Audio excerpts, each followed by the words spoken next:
This is Rangpur Times. ভারতের এক অভাবনীয় ঘটনার সাক্ষী হল বাংলাদেশের সীমান্ত এলাকা। এক মৃত শিশুকে জীবিত ফিরে পাওয়ার আশায় ভারতের এক পরিবার শিশুটিকে ভেলায় ভাসিয়ে পাঠাল বাংলাদেশে। হ্যাঁ, ঘটনাটি অবিশ্বাস্য হলেও সত্যি। ভারতের নদিয়া জেলার এক মুসলিম পরিবার তাদের ৪ বছর বয়সী শিশুকে মৃত অবস্থায় চিকিৎসা করাতে নিতে পারছিল না। গ্রামের বিশ্বাস ছিল বাংলাদেশে পাঠানো হলে অলৌকিক কিছু ঘটে যেতে পারে, আর তাই সীমান্তবর্তী চোরাবালি নদীতে একটি কাঠের ভেলা তৈরি করে শিশুর গায়ে জড়িয়ে দেয় কোরআনের আয়াত, কিছু তাবিজ এবং ফুল। স্থানীয়রা বলছে, শিশুটির বাবা মা চিৎকার করে বলছিলেন হয়তো বাংলাদেশেই ও বাঁচবে।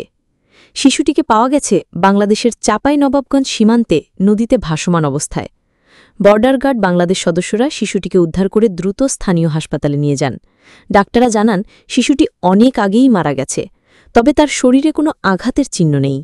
এ ঘটনায় সামাজিক যোগাযোগ মাধ্যমে তীব্র প্রতিক্রিয়া দেখা দিয়েছে। অনেকে বলছেন এটা একদিকে যেমন কুসংস্কারের করুণ চিত্র, অন্যদিকে সীমান্তের মানবিক বাস্তবতাও প্রকাশ করে।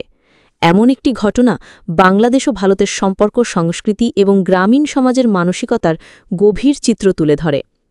এটাই কি আমাদের ২১ শতকের সমাজ? চিকিৎসার অভাবে, দারিদ্র্যের তাড়নায় এবং কুসংস্কারের কবলে পড়ে বাবা মায়ের এমন ভয়ঙ্কর সিদ্ধান্ত? আপনার কি মতামত?